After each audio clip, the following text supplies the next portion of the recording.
matcha pretzel worth 79 pesos. Sabi na bestseller nila, so titikman natin.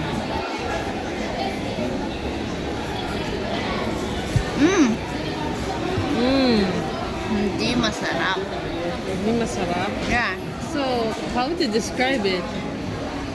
Bread. Yung bread niya hindi masarap. Yeah. Yung mukha lang siyang pretzel, bakit white to? No? Oo. Siyempre mas masarap. Ano bang pangalan niya? Ayun o. Bakery dito sa may food court sa SM. SM Urdaneta. Hindi masarap. Sa Nono. Hindi masarap yung bread. Yeah. Hindi pretzel yung bread. It's just pretzel shape. Pero yung bread's not pretzel.